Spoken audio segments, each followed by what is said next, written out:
Assalamualaikum warahmatullahi. Bismillahirrahmanirrahim. Assalamualaikum warahmatullahi wabarakatuh.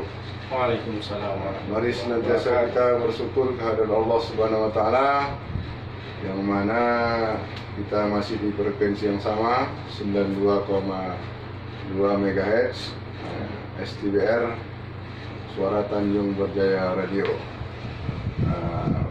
Dalam rangka acara penenteram jiwa, tetapi hari ini berbeda dengan biasanya. Kita tayang jam 17.30. Biasanya kita Menjelang maghrib ya menjelang maghrib, jadi rubah jam tayang. Insyaallah kedepannya setiap Jumat kita akan tayang jam seperti ini 17.30. Jadi selawat dan salam kepada baginda Rasulullah SAW. Semoga kita tergolong umat-umat yang mendapat syafaat dari beliau di hari kemudian kelak. Telah berhadir bersama kita Al-Ustadz Muhammad Syukur, Sarjana Agama. Assalamualaikum Ustadz. Waalaikumsalam warahmatullahi wabarakatuh. Gimana keadaan Ustadz, sehat? Alhamdulillahirabbil alamin. Iya, kita berdoa semoga kita senantiasa diberi Allah kesehatan supaya kita dapat meningkatkan ketakwaan kita kepada Allah. Selanjutnya kita akan buka acara ini, penenteram jiwa, yang langsung disampaikan oleh Al-Ustadz Muhammad Syukur, Sarjana Agama.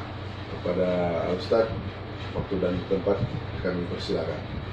Baik, bismillahirrahmanirrahim. Assalamualaikum warahmatullahi wabarakatuh. Alhamdulillahillazi arsala rasulahu bil huda wa dinil haq liyuzhirahu ala dini kullih wa kafa billahi syahida.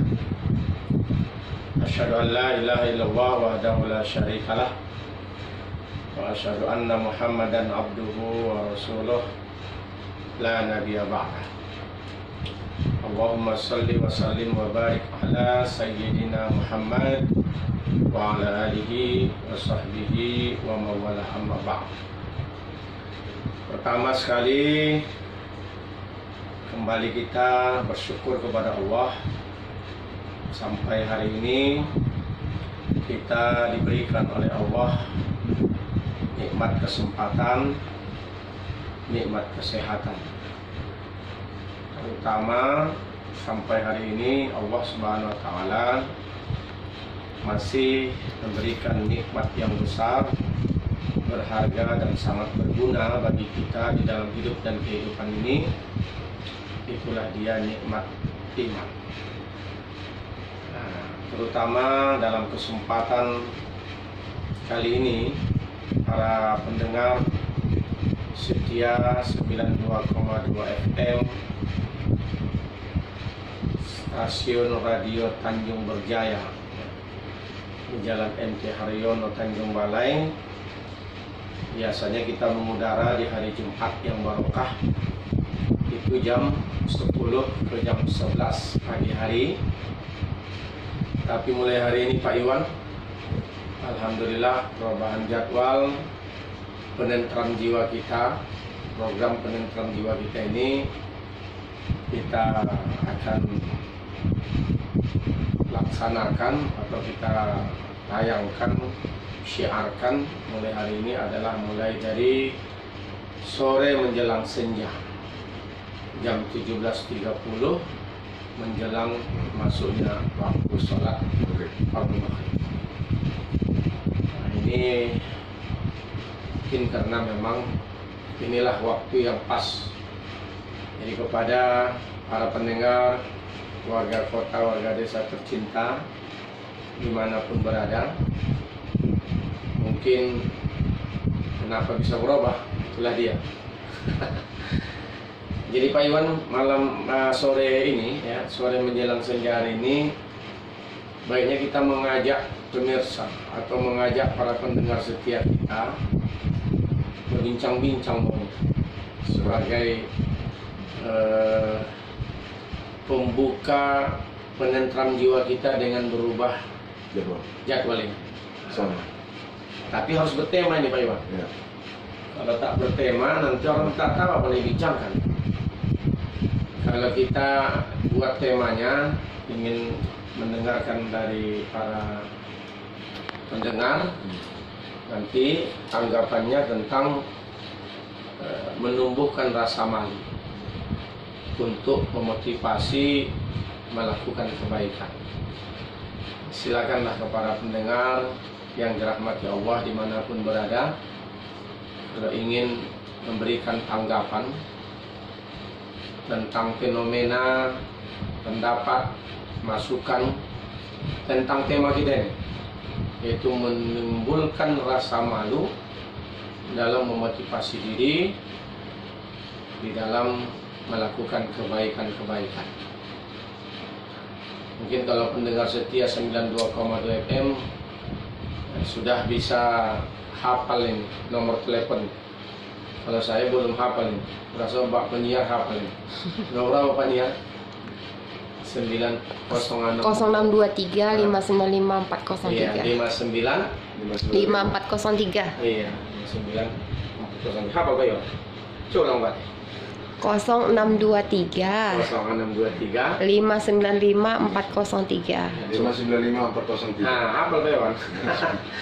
Coba sekali lagi, coba ajak dulu ke pendengar kita. Ya, para pendengar sekalian, nah, silakan interaktif dengan kami di 0623 595 403. 403. 403. Kan? Iya. Belum dihafal itu ya. 595 403. Ya. 595 403. Saya ulang-ulang ini. Saya yakin kalau dalam siaran agama begini agak ragu dia ingin menelepon begitu kan. Tapi kalau dah siaran dangdut nanti mungkin tak kalah ragu. Nah, ini tak kalah ragu sambil belajar kita. Saya pun sambil belajar sekaligus mengajar. Temanya adalah menumbuhkan rasa malu dalam memotivasi diri kita melakukan kebaikan-kebaikan. Nah, para pendengar, warga kota, warga desa tercinta, ikhwah wal akhwati fillah, kaum muslimin dan muslimat dimanapun berada. Sebelum kita membahas tentang apa pentingnya rasa malu ini, kita ingin lihat dulu bagaimana Allah Subhanahu wa Ta'ala memberikan satu gambaran jaminan kepada kita sebagai syarat bagaimana kita senantiasa bersama dengan Allah. Siapapun kita sebagai seorang makhluk, sebagai seorang hamba, pasti menginginkan Allah itu bersama dengan kita. Dan kita pun ingin selalu bersama dengan Allah.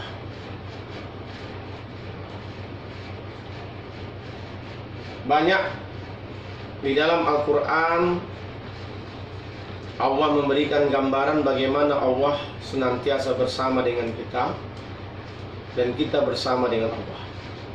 Selain meningkatkan nilai-nilai kesabaran, namun juga di dalam ayat yang ingin saya sampaikan pada hari ini, firman Allah dalam surah An-Nahl ayat 128. A'udzubillahi minasyaitonirrajim.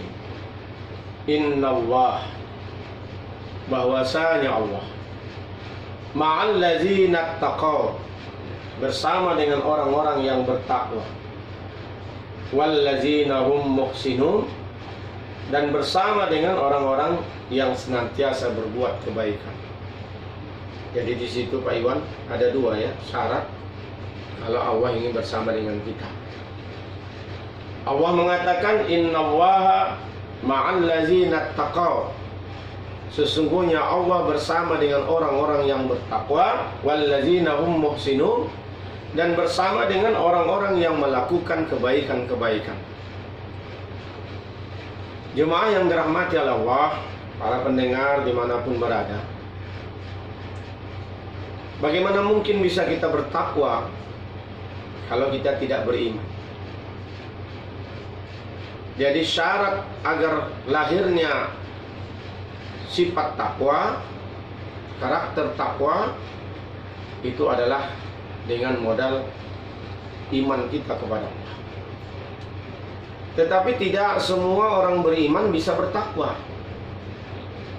Tapi orang yang bertakwa sudah jelas beriman. Kenapa bisa orang beriman tidak ada jaminan bisa bertakwa? Nah, itulah salah satu kenapa setiap hari Jumat kepada kaum muslimin diwajibkan untuk sholat Jumat ke masjid, yang salah satu syarat sah sholat Jumat itu adalah dengan adanya khutbah. Kita sebagai seorang makmum syaratnya harus mendengar sang khatib berkhutbah. Sang khatib berkhutbah, salah satu rukunnya di antara sekian banyak rukun membuat khutbah itu sah, bukan karena hebatnya retorika sang khatib, bukan berapi-rapi atau indahnya kata-kata sang khatib, tapi salah satunya adalah bagaimana sang khatib mampu memberikan wasiat kepada jemaah untuk senantiasa bertakwa kepada Allah Subhanahu wa taala. Maka seringlah isi khutbah itu diawali dengan firman Allah sebagai wasiat, ya ayyuhalladzina amanu taqullaha haqqa tuqatih wa la tamutunna illa wa antum muslimun. Wahai orang beriman, bertakwalah kepada Allah dengan sebenar-benar takwa, dan hendaklah engkau mati dalam keadaan muslim, dan jangan mati dalam keadaan tidak muslim. Di sini jelas bahwa orang beriman masih disuruh untuk bertakwa. Jadi Allah akan bersama dengan orang-orang takwa. Jadi kalau begitu, apa itu takwa, Pak Iwan? Nah, misalnya, menurut pandangan Pak Iwan, apa itu takwa menurut pandangan Pak Iwan? Yang Pak Iwan pahami, yang ketahui. Ada orang mengatakan takwa itu mengerjakan seluruh suruhan, meninggalkan larangan Allah SWT. Itu benar. Ketika Umar Ibn Khattab ditanya apa itu takwa, ternyata jawaban beliau, takwa itu adalah dia misalkan seperti orang berjalan yang di dalam jalan itu banyak duri-duri dan hilangan. Apa yang harus dilakukan? Berhati-hati. Maka berhati-hati. Nah, ketika berhati-hati dalam hidup dan kehidupan ini dengan nilai keimanan, itu juga adalah takwa. Bisa jadi takwa adalah bagaimana kita mensyukuri nikmat iman yang diberikan oleh Allah Subhanahu wa taala ini dengan menjaganya. Menjaga dengan bentuk amal. Kita pelihara dan kita tumbuh kembangkan nilai iman kita itu agar menjadi pribadi yang bertakwa. Bagaimana cara menumbuh kembangkan iman yang ada di dalam hati kita? Selain beramal, marilah kita mencari lingkungan-lingkungan yang bisa menumbuh kembangkan nilai-nilai iman kita. Carilah kumpulan-kumpulan, jemaah-jemaah, teman-teman, sahabat-sahabat, relasi-relasi yang bisa menumbuh kembangkan iman kita. Makanya Allah katakan, ya ayyuhalladzina amanu taqullaha wa kunu ma'as shadiqin. Wahai orang beriman, bertakwalah kepada Allah dan hendaklah engkau bersama dengan orang-orang yang benar. Orang-orang yang benar. Jadi untuk menumbuh kembangkan takwa kita adalah salah satunya selain beramal, bagaimana kita mencari tempat kumpulan jemaah atau teman, sarana prasarana yang bisa menumbuh kembangkan ketakwaan kita. Karena di dalam diri kita ini Pak Iwan ada dua potensi. Kata Allah, alhamaha ujuraha wa taqwaha. Allah ilhamkan ke dalam jiwa kita ini ada dua sifat. Sifat yang bertolak belakang. Pertama sifat fujur. Nah, ini sifat yang memang mengarah kepada pembangkang. durhaka. Sementara wa taqwaha, Allah ilhamkan juga dalam tubuh kita, di dalam jiwa kita ini sifat kebaikan-kebaikan. Itulah takwa. Nah, kalau orang-orang sufi, ahli-ahli tasawuf, itu sering mengkaitkannya, katanya sifat fujur ini adalah dorongan dari syaitoniyah, syaiton. Sementara sifat takwa ini dorongan dari sifat malakut, malaikat. Itu kalau kajian-kajian tasawuf. Nah, kajian-kajian tasawuf. Jadi memang masing-masing kita, Pak Iwan dan para pendengar dimanapun, punya dua potensi ini. Potensi untuk membangkang, potensi untuk taat. Siapapun itu ada ini dua potensi ini. Nah, yang ingin kita tumbuh kembangkan itu potensi yang mana? Potensi pembangkangan ini, potensi kedurhakaan ini, atau potensi patuh dan taat. Kalau dokter itu juga begitu bilang kita kepada kita ketika kita berkonsultasi tentang kesehatan.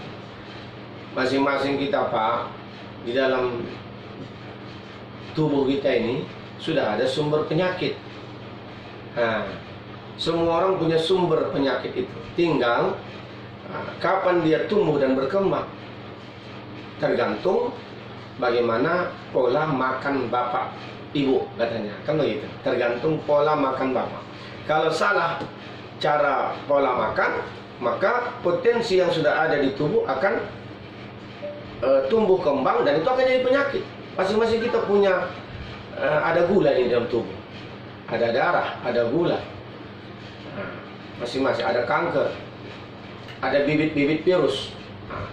Tapi kalau kita menjaga agar bagaimana bibit itu tidak muncul, yang tumbuh adalah kebaikan, maka kebaikanlah yang muncul. Beginilah juga kita, jiwa kita ini ada dua sifat potensi, sifat fujur, sifat takwa.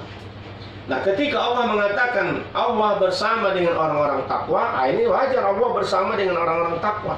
Karena orang-orang takwa ini adalah orang yang memelihara imannya, menjaga imannya, dan ingin menumbuh kembangkan nilai-nilai iman itu dengan melakukan amal-amal soleh dan kebaikan. Makanya pada ayat berikutnya, sambungan ayat itu, walladzina hum muhsinun, dan Allah bersama dengan orang-orang yang melakukan kebaikan. Dalam ayat yang lain, innallaha yuhibbul muhsinin, Allah mencintai orang-orang yang berbuat baik. Nah, jadi kalau begitu, jangan pernah berhenti kita melakukan kebaikan, sekecil apapun. Tak ada boleh berhenti melakukan kebaikan sekecil apapun. Apa yang bisa, lakukanlah.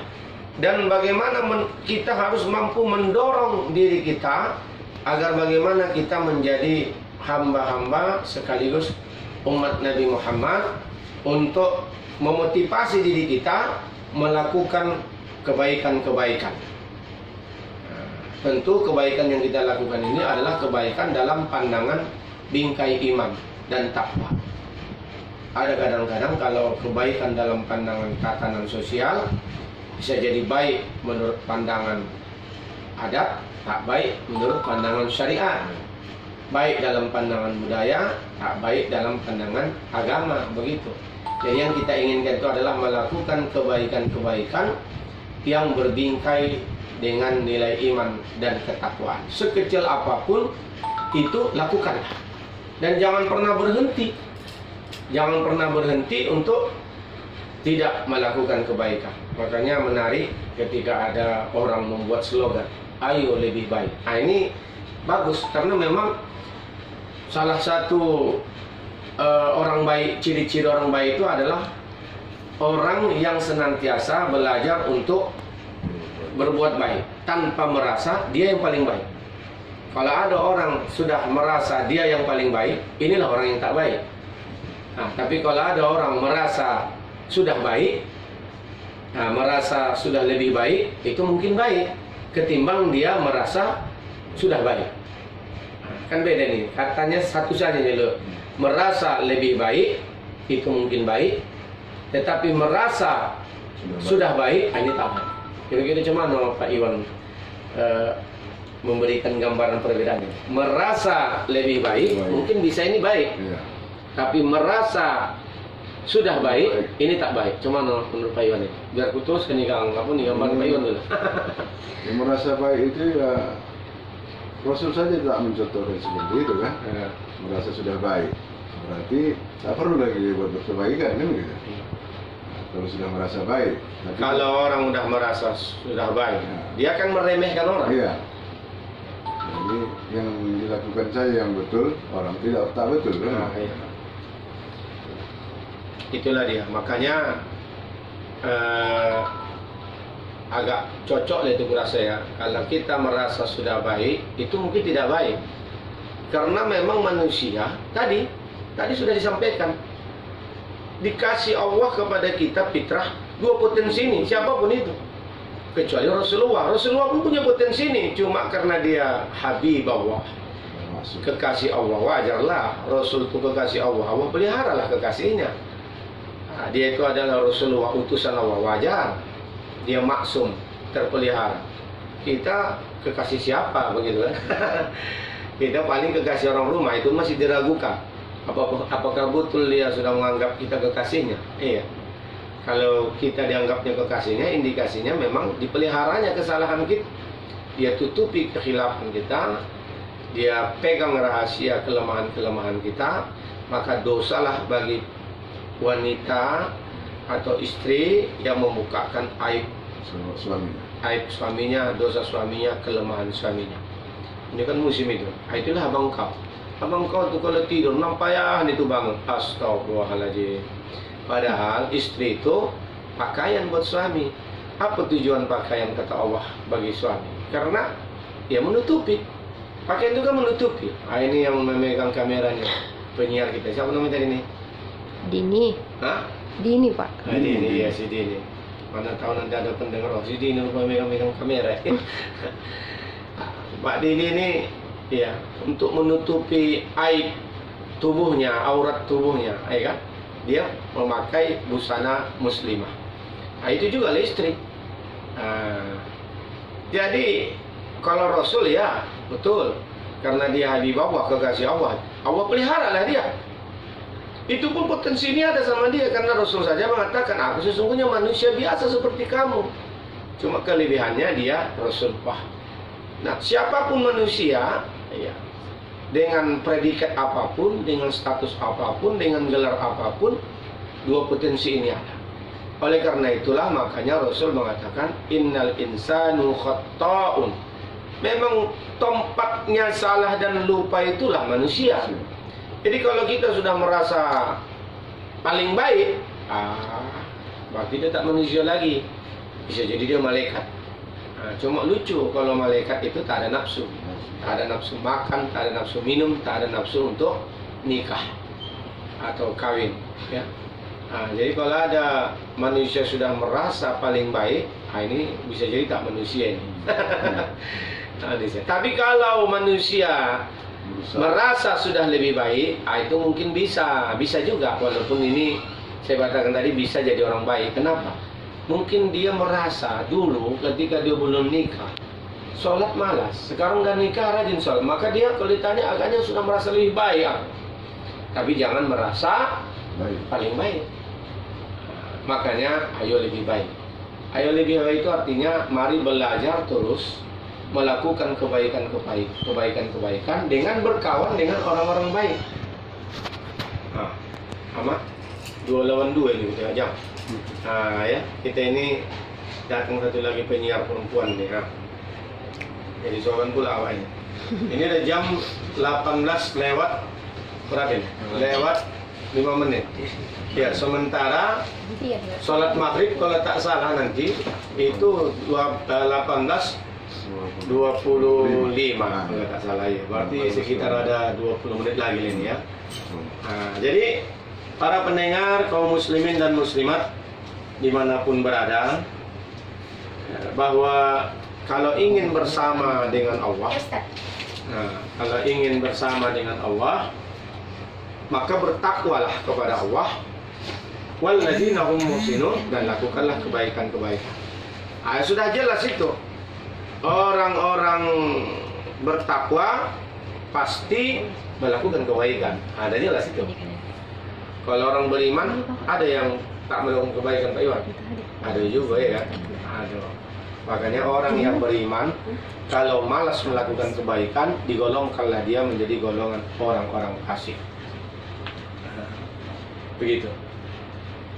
Nah, para pendengar kaum muslimin dimanapun berada, inilah firman Allah yang singkat ya, yang harusnya menjadi motivasi kepada kita. Kalau ingin bersama dengan Allah, ayo tingkatkan dan tumbuh kembangkan nilai-nilai keimanan kita, menjadi hamba-hamba yang bertakwa, dan lakukanlah kebaikan walaupun kebaikan itu sangat kecil. Dan jangan pernah menyepelekan kebaikan-kebaikan yang kecil ini. Kenapa begitu banyak kadang-kadang amalan kebaikan seolah-olah kecil, tapi luar biasa balasan dari Allah Subhanahu wa Ta'ala. Salah satu contoh menurut sebagian orang bisa jadi ini adalah amalan kecil, tapi ini amalan yang bisa memasukkan dia ke surga. Nah, ini ada yang menelepon. Assalamualaikum. Mati. Ya. Atau mentes-tes ini. Silakan kepada pendengar dimanapun berada yang ingin memberikan masukan juga terhadap apa yang kami sampaikan, boleh. Memberikan pandangan juga boleh, memberikan saran juga boleh, bertanya juga boleh. Tapi kalau bisa di seputar tema, yaitu menumbuhkan rasa malu dan memotivasi untuk melakukan kebaikan. Padahal rasa malu ini belum kita kupas ini. Sengaja belum kita kupas, berharap para pendengar kaum muslimin dan muslimat bisa nanti menyampaikannya, memberikan tambahan. Saya kembali ke apa yang disampaikan oleh Rasulullah ya. Ada seorang sahabat ya, seorang laki-laki, ketika dia, kata Rasulullah SAW, berjalan di suatu jalan, marra razulun bi husni syajaratin ala johri tariq. Dikisahkan ada seorang pria melewati jalan, yang di jalan itu ada dahan atau ranting sebuah pohon yang menghadang di jalan itu. Lalu dia berkata, faqala, wallahi, demi Allah, la unahyanna haza 'anil muslimin, aku akan mengangkat ranting atau dahan yang menghalangi jalan ini agar tak terganggu kaum muslimin berjalan. Maka kata Rasulullah, la yu'jihim fa'udkhilal jannah, karena amalan itu dia bisa masuk ke dalam surga. Masya Allah. Jadi bayangkan, itu kalau hanya mengambil ranting, niatnya bukan untuk dirinya, bukan untuk kepentingan dia, bukan untuk kesenangan dia, tapi ini untuk kepentingan orang lebih banyak. Allah sudah mengatakan dengan amalan itu bisa jadi dia sudah masuk surga. Ini senada juga dengan hadis yang lain. Saat seorang pria sedang berjalan, bainama razulun yamshi bitariqin wajada husna syauqin ala tariq. Saat ada seorang pria sedang berjalan, tiba-tiba ia mendapati sebuah dahan berduri yang menghalangi jalan itu, maka dia menyingkirkannya. Nah, ini lebih umum lagi. Dia menyingkirkan duri itu bukan hanya niat bagaimana kaum muslimin tidak terganggu. Bisa jadi orang yang tidak muslim pun, orang yang maksiat pun terselamatkan dengan duri yang diangkat dari jalan itu. Ini duri, bukan dahan. Ya, fa akharahu, maka kata Rasulullah, fasakarallahu lahu, maka Allah bersyukur kepadanya. Ini Masya Allah lagi. Padahal kewajiban kita hanya bersyukur kepada Sang Khalik. Ini Sang Khalik yang menciptakan kita, bersyukur kepada orang yang mengangkat dahan atau duri ini, faghafara lahu, dan Allah mengampuni dosanya. Bayangkan Pak Iwan, kalau sudah dosa kita diampunkan oleh Allah Subhanahu wa Ta'ala, masuklah ke surga. Jadi kita ini masuk surga bukan karena bisa jadi hanya amalan, bisa jadi amalan kita tak palangnya banyak kali, tapi tadi ada amalan yang kita kerjakan itu ikhlas karena Allah, tercatat ikhlas. Ini sebab itu bisa didatangkan oleh Allah ampunan, dan karena ada ampunan dosa kita akhirnya tidak ada lagi, dan masuklah kita ke dalam surga. Jadi begitu. Maka jangan pernah menyepelekan amalan-amalan sekecil apapun, ya. Jadi tak baiklah kalau ada umat, ya, kaum muslimin yang memilah-milah. Ini kan sunnah saja. Ini kan perkara makruh. Belum lagi pada haram. Ini sunnahnya. Ini pun belum sunnah muakkad. Tidak. Masalah kita tidak mau melakukan atau tak bisa melakukan, lain babnya. Tapi jangan meremehkan. Apalah kau kerjakan itu? Bukannya pala dianjurkan benar itu. Tak palanya sunnah muakkadah itu. Begitu. Tidak. Selagi bisa kita lakukan, cuma memang di dalam beramal bolehlah memprioritaskan amalan yang lebih unggul, begitu kan, dibandingkan amalan yang masih ikhtilaf, begitu. Kan ada orang kadang-kadang, ini tadi malam dialog sama Pak Sangkot Titi gantung di kontek sampai jam berapa kita malam itu, cerita tentang wirid Yasin. Ya, itu juga amalan yang baik itu. Tapi ku bilang, Pak Sangkot, ada juga orang aktif datang wirid Yasin malam Jumat tak datang dia. Inilah orang yang bisa jadi tidak memprioritaskan amal. Betul, amalan ini amalan baik, dan juga jangan kita sepelekan. Jangan sepelekan. Anda aku wirid Yasin itu apa itu? Tidak. Tetap saja lakukan kebaikan-kebaikan sekecil apapun yang bisa kita lakukan. Mana tahu di antara sekian banyak kebaikan yang kita lakukan itu ada nanti yang diterima oleh Allah, dan itulah menjadi pemberat kita akhirnya masuk ke dalam surga. Ada tambahan dari Pak Iwan kira-kira tentang bagaimana memotivasi kita melakukan kebaikan ini? Ya, yang pertama, kita jauhkanlah sifat suudzon dulu. Itu yang pertama, hati kita ini tidak dibawa nih Ustaz. Jadi apapun ceritanya, perbuatan itu tergantung hatinya. Kalau hati kita sudah kita berusaha untuk bersih, insyaallah untuk melakukan kebaikan itu mudah. Tapi ketika hati kita masih bercabang ke sana kemari, tidak ikhlas melakukan sesuatu, maka untuk membuat suatu kebaikan walaupun sekecil yang Ustaz bilang tadi itu susah. Jadi hatilah kuncinya. Hati, niat, hati. Jadi dengan keikhlasan kita diberikan oleh Allah, sakit badan itu menghilangkan dosa, menghapus, menggugurkan dosa. Jadi tidak menyebabkan itu masuk neraka. Kenapa Pak Iwan masuk neraka misalnya nanti jumpa gitu? Ustaz, karena di dunia dulu akhir hayatku sakit gigi apa? Tak ada. Tapi kalau sakit hati, ini dia.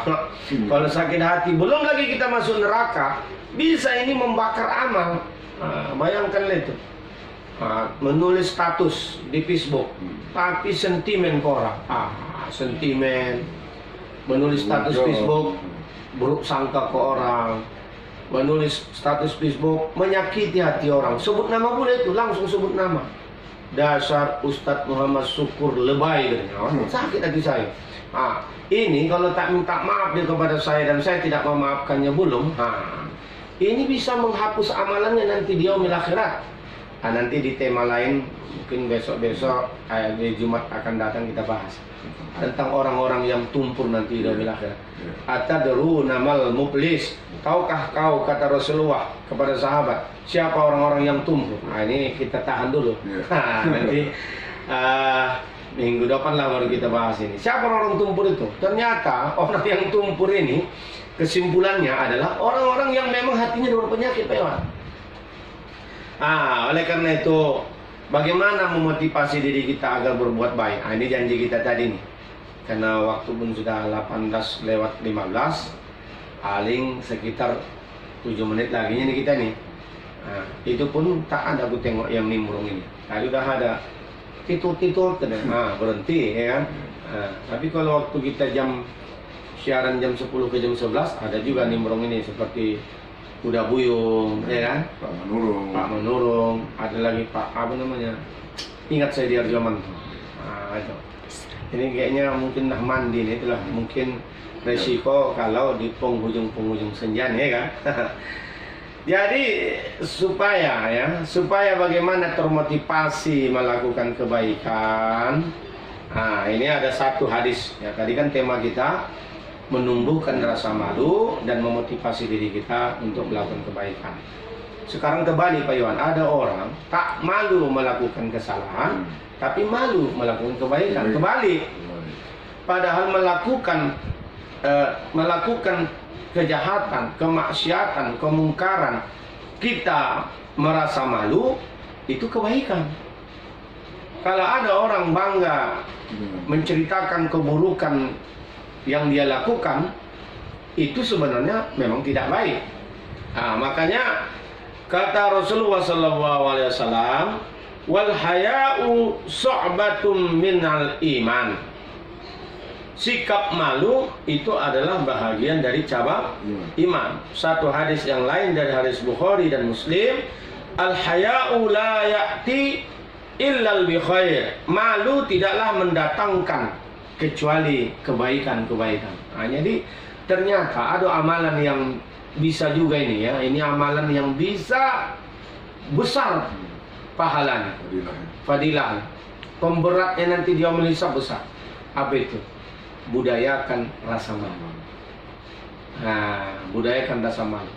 Karena dengan malunya kita itu akan mendatangkan kebaikan-kebaikan sebenarnya. Jadi kalau sudah terkikis rasa malu, yang muncul adalah potensi kejahatan-kejahatan. Ini ada satu cerita sebenarnya. Ini cerita nih entah benar atau tak benar, tapi ini saya baca di sebuah tulisan di majalah kalau tak salah beberapa tahun yang lalu.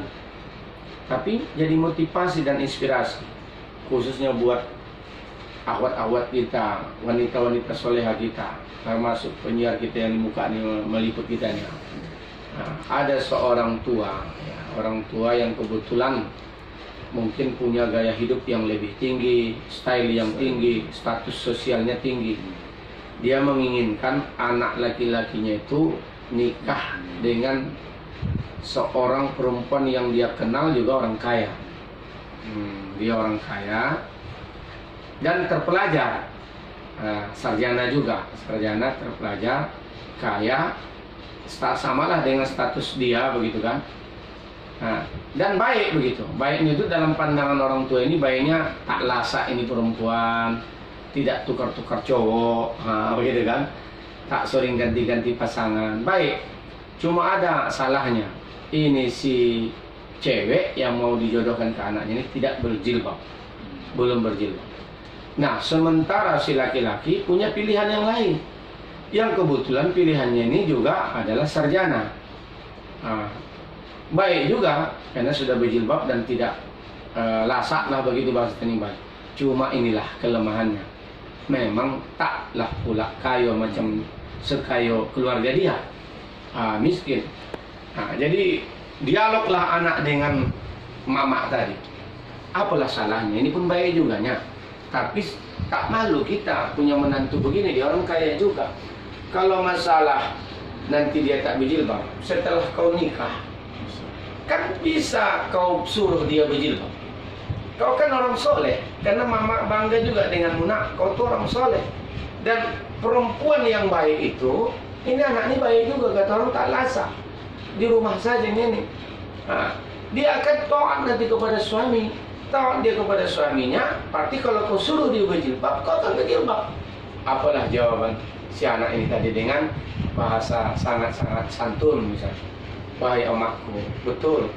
Ciri-ciri wanita yang soleha, istri yang soleha, apa yang diperintahkan suami, dia harus taat kepada suami. Tapi bagaimana mungkin mak bisa dia taat kepada manusia? Itulah ini anak omak nih yang tak seberapa palah pintarnya, solehnya, dan aku hanya makhluk manusia biasa. Mana mungkin bisa dia taat dengan manusia ketika aku memerintahkan dia berjilbab, sementara yang memerintahkan jilbab itu bukan manusia, Allah saja dia tidak taati. Bagaimana dia mentaati saya sebagai hamba Allah? Tapi kalau yang calon kunyomak, belum lagi kuperintah dia. Bahkan omaknya sendiri pun setahu saya tidak berjilbab. Tetapi kenapa dia berjilbab? Karena dia mengikuti perintah Allah. Bisa jadi kalau aku menikah dengan dia, dia pun akan taat kepadaku, karena Allah saja pun dia sudah taat. Ini luar biasa nih. Ini kan inspirasi sekali sebenarnya kisahnya. Itulah dari. Jadi para pendengar, kaum muslimin dan muslimat dimanapun berada, jadi tumbuhkan rasa malu. Rasa malu di sini bukan jadi hamba yang malu-maluin. Maksud saya ini bukan harus jadi orang yang malu-maluin, tidak. Menumbuhkan rasa malu bukan yang begitu, atau menumbuhkan rasa malu ini menjadi hamba yang pemalu betul begitu. Tidak. Maksud saya di dalam ini, dalam bingkai hadis ini, ketika Rasul mengatakan wal haya'u su'batan minal iman, malu itu sebahagian dari iman, al haya'u la ya'ti ilal bi khair, bahwa malu itu tidak akan mendatangkan kecuali kebaikan. Ini maksudnya adalah malu ketika kita tidak melakukan kebaikan-kebaikan sementara orang lain melakukan kebaikan-kebaikan. Bahkan disuruh kita bisa cemburu ketika ada orang melakukan kebaikan, kita tidak mampu melakukan kebaikan. Inilah cemburunya Aisyah kepada Khadijah. Sampai dia bilang kepada Rasulullah, ya Rasul, tak ada wanita, tidak ada istri engkau yang aku cemburui kecuali cemburuku kepada Khadijah. Padahal aku tak pernah jumpa dan kenal dengan dia. Karena Khadijah sudah meninggal, dia bayangkanlah belum dikenal. Tapi apa yang dicemburukan Aisyah sebenarnya kepada Khadijah, padahal belum lagi kenal dia?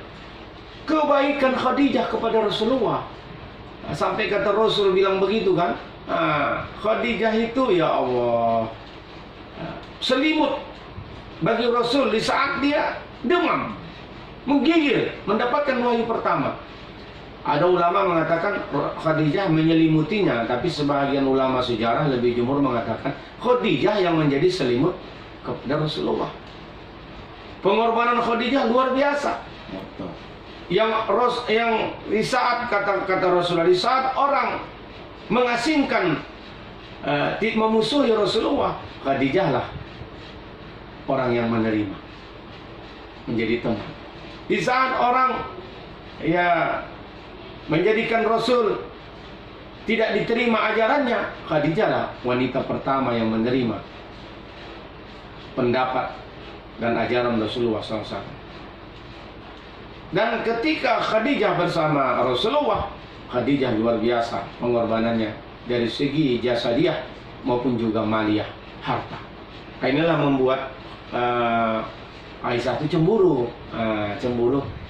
Ya Allah, kebaikannya itu luar biasa. Jadi kita pun begitu, harusnya tumbuhkan rasa malu. Kalau ada saudara-saudara kita waktu sekolah dulu yang kita tahu bagaimana mentalnya, bagaimana dahsyatnya dulu perilakunya, ya tentu arah. Tiba-tiba setelah tak sekolah sekarang muncul balik, jumpa di reunian, dia berubah menjadi lebih baik. Tengok begitu. Harusnya kita malu, kok dia bisa, aku tak bisa. Itu yang harus dimunculkan agar termotivasi kita melakukan kebaikan-kebaikan. Ini saja Pak Iwan yang dapat saya sampaikan. Tinggal Pak Iwan lah yang menyimpulkan. Karena kalau menurut aplikasi waktu sholat di HP saya, dan biasanya akurat, tinggal 1 menit lagi lah waktu sholat maghrib untuk kawasan kota Tanjung Balai dan sekitarnya. Bisalah Pak Iwan tutup. Billahi taufiq wal hidayah. Wassalamualaikum warahmatullahi wabarakatuh. Waalaikumsalam warahmatullahi wabarakatuh. Demikianlah pemirsa, pendengar, para pendengar sekalian. Semoga apa yang disampaikan oleh Ustaz tadi bisa menjadi ibrah bagi kita, pelajaran bahwasanya pentingnya rasa malu. Demikian saja. Nah, karena waktu maghrib sudah sampai, kami akhiri. Wabillahi taufiq wal hidayah. Assalamualaikum warahmatullahi wabarakatuh.